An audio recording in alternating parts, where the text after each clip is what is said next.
நேரம் குறைவாக இருக்கிறதுனால 5:30 அனுப்பிடுறேன்ற மாதிரி சொன்னேன். குறிப்பாக என் மானசீக இயக்குனர் திரு KS ரவிக்குமார் சார் இன்னைக்கு 3 o'clock சார், நான் தம்பி என் தங்கத்தோட வேலைக்காரன் படத்தில் இருந்ததுனால காலம் தாழ்த்தி உங்களுக்கு நான் அழைப்பு கொடுக்குறேன் சார் அப்படின்னாரு. 3 மணிக்கு ஒரு குறிப்பிட்ட ஒரு நிகழ்ச்சியை ஒத்தி விட்டு வந்தார். இதெல்லாம் நான் இந்த மேடையில் டப்னு சொல்ல முடியாது, அந்த வயசெல்லாம் தாண்டினேன். அதனால் நான் இதை பதிவுகளில் தான் நான் மீடியாக்கள் மூலமாக தான் சொல்லுவேன். இன்னும் ஒரு 4-5 நாளைக்கு எனது அலுவலகத்தில் தான் இருப்பேன். ஆமாம், எனது வேலைக்காரன் படம் இறைவன் ஆசீர்வாதத்தோடு ஒரு மன நிறைவோடு இந்த வருடத்தினுடைய ஒரு பரபரப்பான ஒரு படத்தில் நடித்தோம். வேறு படம் பார்த்துக்கலாமையா அப்படின்ற அளவுக்கு சமீபத்தில் சில படங்களை வேண்டான்னு சொல்லிட்டு அவ்வளோ மன நிறைவாக ஒரு ஆத்மார்த்த இளைஞனோடு பயணம் போன அந்த திருப்தியோடு. ஆனால் அதனால் மீடியாக்கள்கிட்ட மேலே உட்காந்துருக்கிறவங்கள்ட்ட பேசுவேன். ஒரு விஷயம், என் வாழ்க்கையில் இந்த இடத்துல இப்போ நின்று பேசுவதற்கு நான் காரணம் இல்லை, எனது இயக்குனர். நான் எல்லா மேடைகளும் சொல்வேன், இருக்கும் வரை சொல்வேன். இருக்கும் வரை அதான் பாசிட்டிவ், இறக்கும் வரை சென்றது நெகட்டிவ். நான் இருக்கும் வரை சொல்வேன். என் வாழ்வை அடுத்த கட்டத்துக்கு நகர்த்தி சென்றவர், காலம் எனக்கு கொடுத்த கற்பக விருட்சம், என் சகோதரன் பிரபு சாலமன். நான் ரொம்ப மெய்மறந்து பார்க்கறது, நான் சில விஷயங்களை காலத்தின் போக்கில் விட்டுருவேன். பிரபு சாலமன் சார் அவர்களுக்கு இன்றைக்கி காலையில் அவர் மேல் தவறில்லை, அவசரமாக எனது தம்பி சிவகார்த்திகேயனுடைய அனுமதியை வாங்கினேன். அந்த தம்பி தேதி கொடுத்தோன்னே இந்த தேதியில் வச்சுக்கலாம்ட்டு இந்த படத்தினுடைய தயாரிப்பாளர் தம்பி சிவரமேஷ்குமார் சொன்ன உடனே சரின்ட்டாங்க. அவசரமாக சொல்கிறதோடு ஸ்ரீலங்காவில் இருந்தார் பிரபு சாலமன் சார். அதுக்கப்புறம் இன்றைக்கி மும்பையில் இருந்திருக்கணும். அந்த ப்ரோக்ராம்லாம் கேன்சல் விட்டு அது 13ஆம் தேதியை மாற்றிட்டு வந்தார். நான் பதட்டப்படல, வந்தால் சந்தோஷம், வரலன்னா நம்மளுக்கு அவ்வளோதானே, பெரிய என்ன பண்ண முடியும் அப்படி. இதில் எனக்கு பெரிய நிகழ்வான ஒரு விஷயம் என்னதுன்னா, ஒரு மைனாவில் எனது சகோதரர் பிரபு சாலமன் சார் எனது அன்புக்காக ஒரே ஒரு செய்தியில், அண்ணே இது ஆல்பம் மாதிரி போட்டு கொடுக்குறேண்ணே, நீங்கள் போங்கண்ணே அப்படின்னு சொன்ன தம்பி இமான் இந்த பாடல்களை இந்த அளவுக்கு எளிமையான வரிகளை கொடுத்து, நான் அடிக்கடி சொல்வேன், கண்ணதாசனுக்கு பிறகு ஒரு யதார்த்தமான வரிகளை சந்தத்துக்குள் அடக்கக்கூடிய சக்தி கொண்ட ஒரு தம்பி யுகபாரதி. எனக்கு பிரபு சாலமன் சார் அண்டு இமான் தம்பி யுகபாரதி இந்த 3 பேர் மேடையில் அமர்ந்து அங்கே அந்த படையினுடைய மகன் அவருடைய முதல் நிகழ்வு நடக்குதுன்றது எனக்கு ஒரு பெரிய நெஞ்சுக்கு பக்கத்தில் இருக்க வேண்டிய ஒரு விஷயம். இது கடவுளுக்கு நன்றி. பொன்னியின் சார் எங்கள் குடும்பத்தினுடைய உறுப்பினர், அவர் என்னை புரிந்தவர். அதே போல் தம்பி ஈரம் அறிவழகன் தனி அடையாளம் கொண்ட தம்பி இங்கே வாழ்த்தி விட்டு சென்றவர்கள். நாங்கள் சில பேர் தான் நான் அழைச்சதற்கு மறுப்பு சொல்லாமல் வந்துட்டாங்க. நான் யாரையாவது அழைக்காமல் போயிருந்தேன்னா அந்த நிகழ்ச்சி மூலமாக அவங்கள்ட்ட வருத்தத்தை அழைத்ததற்கு வந்தவர்களுக்காக நன்றியை சொல்லக்கூடிய கடமையில் இருக்கேன்.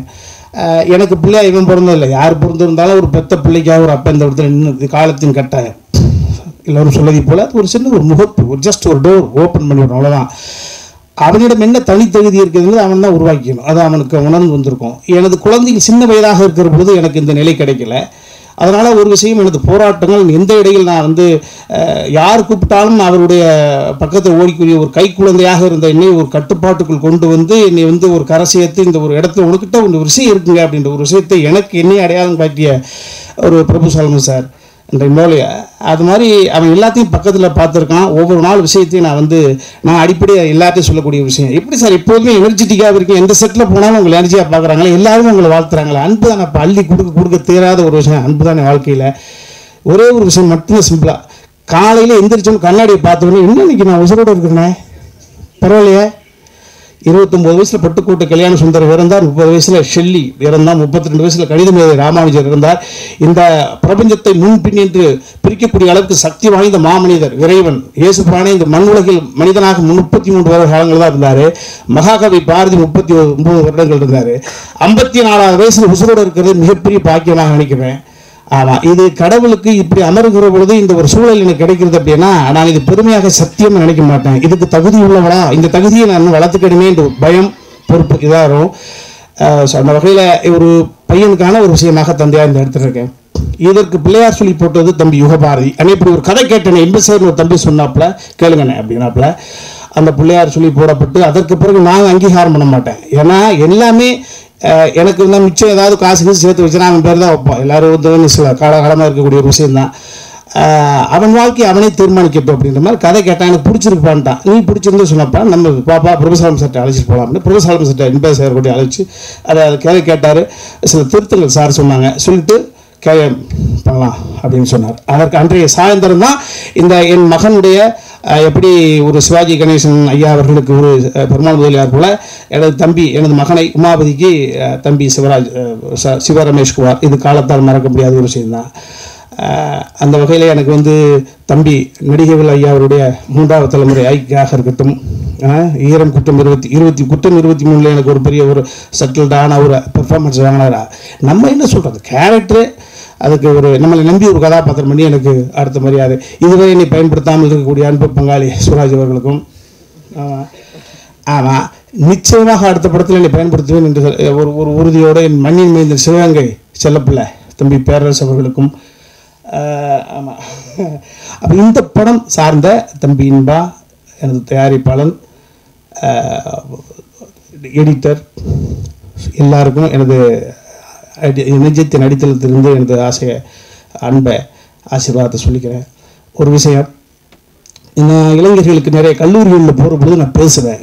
ஏன்னா அந்த பேசுகிறதுக்கு அறிவு தேவையில்லை, வயசு போதும். வயசில் மூத்தம் உளர்னா கூட மன்னிச்சு கேட்டுக்குவாங்க. அந்த வகையில் நான் சமீபத்தில் நான் நிகழ்ச்சிக்கு தம்பிங்க இருந்து அமர்ந்திருக்காருன்றவருக்காக சொல்லலை, நான் இளைஞர்களுக்கான ஒரு விஷயமாக அதை நான் பதிவு பண்ணுவேன். ஒரு மலலையாக இருக்கிற பொழுது ஒரு தாயினுடைய அரவணைப்பு இல்லாமல், உறவுகளுடைய சுற்றங்களுடைய சூழல் இல்லாமல் ஒரு பிள்ளை வளர முடியாது. ஆனால் ஒரு பையன் இந்த அவசரமான உலகத்தில் வீட்டை விட்டு 10 வயசானால் வெளியில் போனால் கெட்டு போகிறதுக்கு 5 நிமிஷத்தில் 50 வாய்ப்புகள் இருக்குது, எல்லாமே இருக்குது. ஒரு நிலை உயர்கிற பொழுது கெட்டது எப்படி நல்லது உயர்கிற பொழுது கெட்டதும் அதே அளவுக்கு உயரும். இதுதான் புராணம். அதே போல் சமீபத்தில் வந்து தம்பி சிவகார்த்திகேயன் அவர்களோடு நல்லா நிறைய ஹீரோ கூட நடிச்சிருந்தாலும் கூட நான் யாரையும் அழைக்கணும்னு மனசு இல்லை. முதல் சந்திப்புக்கு ஒரே ஒரு பிள்ளையை தான் கூப்பிட்டேன், உடனே வந்துருச்சு. என்னென்ன பண்ணணும் அப்படின்னா, என் மகன் இங்கே சொன்னது போல் என் மகளுடைய திருமணத்துக்கு வந்துச்சு. என்னென்னா ஒரு 17 வயது 18 வயசு கல்லூரி பருவத்துக்கு போகணும். தம்பி சிவகார்த்திகேயன் என்ற ஒரு பிள்ளை, ஒரு சராசரி சன்மானம் சம்பாதிக்க தகுதி இல்லாதவன் குடிச்சிட்டு கூப்பிட கிடக்கிற தகப்பனாக இருந்தால் அவன் செத்து போனால் கூட பிள்ளைகளுக்கு பெருசாக வித்தியாசங்கள் தெரியாது. சிறைத்துறையுடைய சூப்பரண்டன்ட் மகா பெரிய ஒரு போஸ்டில் இருக்காரு.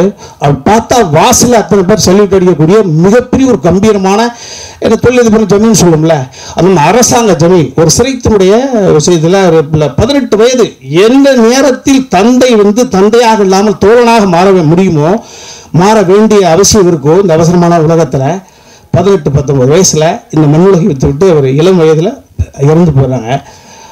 அப்படியாக இருந்தால் என்ன இந்த சமுதாயத்தில் பார்த்துருக்கோம், தந்தை இல்லாமல் எந்த குழந்தைகள் தறிகட்டு போன தந்தை இருக்கிற பொழுது தறிகட்டு போன குழந்தைகள் இந்த தமிழ்நாடு பார்த்துட்டு இருக்கு, அகண்ட பாரதம் பார்த்துட்டு இருக்கு. அப்போது சுயம்பு எல்லாரும் சொன்னதை போல ஒரு தனி ஒரு மனிதனாக இருந்து ஒரு தந்தையை இழந்த தாய்க்கு ஒரு மிகப்பெரிய சக்தியை கொடுத்து நம்பிக்கையை ஏற்படுத்தி தனது உடன்பிறந்த சகோதரி மருத்துவர், அவங்க மிகப்பெரிய டாக்டராக இருக்காங்க, அவர்களுக்கும் ஒரு நம்பிக்கை கொடுத்து தன் மீது யாருடைய பச்சாதாபம் சுய பச்சாதாபம் விழுந்து விடக்கூடாது என்பதை உணர்ந்து ஒரு புள்ள போராடி வந்திருக்கே அப்படின்னு நான் இன்னைக்கே சொல்றேன். ஒரு 10 வருடங்களாகவே பார்த்துட்டு இருக்கோம். அப்போ இந்த தமிழ்நாட்டுக்கு ஒரு செய்தி, பிள்ளைங்க 20-22 வயசு கல்லூரியில் படிக்கக்கூடிய பிள்ளைங்களுக்கெல்லாம் என் மகன் சொல்றது இப்போ இன்ஸ்பிரேஷன் தான். எனக்கு கூட நான் என் பையன் கூட டோர் ஓப்பன் பண்ணி விட்டுருக்குன்னு அவர் காரணமாட்டிருக்கேன். யாருடைய சக்தி இல்லாமல் சுய ஒழுக்கத்தினுடைய அதே ஒரே ஒரு கோட்பாட்டில் இவ்வளோ பெரிய உச்சநிலையை அடைஞ்சிருக்கிறாப்புல. நான் வந்து மலேசியாவில் நடிச்சுட்டு இருக்கிற பொழுது அப்படி மகோன்னதமான மாசு. நம்ம வீட்டிலே எல்லாருமே தம்பி படம் வந்துட்டா பார்த்துருவோம். எப்படி வைகை புயல் வடிவேல் அவர்களுடைய நகைச்சுவை வந்தால் அவருக்கு பிடிக்காதவர்கள் கூட இந்த காட்சி மாற்றி பார்க்க மாட்டார்கள். அவள் மிகப்பெரிய ஜீனியஸ் வைகை புயல். அதே போல் இந்த சமீபத்தில் சிவகார்த்திகேயன் ஸ்க்ரீனில் வர்றாரு அப்படின்னா குழந்தைங்க மாற்றாது. அவ்வளோ பெரிய சக்தி ஆடியன்ஸை கனெக்ட் பண்ணியிருக்காரு. ஸோ அகம்தான் காரணம், இங்கே இருக்கிறது நீங்கள் மறைக்க முடியாது. ஸோ நல்ல மனசுக்கு சொந்தக்காரராக இருக்கார். இதுக்கு யதார்த்தம் நான் உங்கள்கிட்ட பேசிகிட்டு இருக்கேன். என் மகனுக்கு வந்து இப்படி ஒரு அன்பை இந்த விழாவை சிறப்பித்து ஒரு அட்டென்ஷன் கிரியேட் பண்ண தம்பி சிவகார்த்திகேயன் அவர்களுக்கு என் நிறைய எப்பொழுதுமே நன்றி இருக்கு. மறுபடி இந்த படம் பத்திரிகை இணையதளம் தொலைக்காட்சி சகோதர சகோதரிகளுக்கு உங்களோட பிள்ளை பார்த்துங்க, தவறு இருந்தால் தட்டி சொல்லுங்கள், ஆமாம் தகுதி இருந்தால் வாழ்த்துங்க, அதான் விஷயம் நான் சொல்லுவேன். இந்த படம் எல்லாருடைய ஆசீர்வாதத்தோடு வெற்றி பெற வேண்டும் என்று எல்லாம் இறைவனை பிரார்த்தனை பண்ணுகிறேன். குறிப்பாக என் மகன் என்ற ஒரு குதிரை மீது சவாரி செய்து கொண்டிருக்கக்கூடிய இந்த படத்தினுடைய இயக்குனர் டெபு டைரக்டர் என்ப சேகராக இருக்கட்டும், தம்பி சில்வர் ஸ்டுடியோஸ் சிவராஜ்குமார் இருக்கட்டும், எல்லாரும் சந்தோஷமாக இருக்கணும். என்னை வைத்து யாரும் இதுவரை நான் வந்து மன உளைச்சல் ஆனதாக வரலாறு இல்லை. அதைத்தான் நான் மிகப்பெரிய சொத்தாக நினச்சிட்ருக்கேன். என் மூலமாக ஏதாவது ஒரு இதயம் காயப்பட்டு வந்துச்சுன்னா அந்த குத்த உணர்ச்சினால எனக்கு குறுகி போயிடுவேன். என்னால் சிரித்து சந்தோஷமாக எனர்ஜெட்டிக்காக பேச முடியாது. ஏதோ எனக்கு கட்டுப்பட்டு எனக்கு நான் பயந்து காலத்துக்கு பயந்து வாழ்ந்துட்டு இருக்க ஒரு எளியவன் என்னோடய மகன் வர்றான். அவன் தகுதி பார்த்து வாழ்த்துங்க. ப்ரொடியூசர் எல்லாரும் காப்பாற்றுங்க. நன்றி.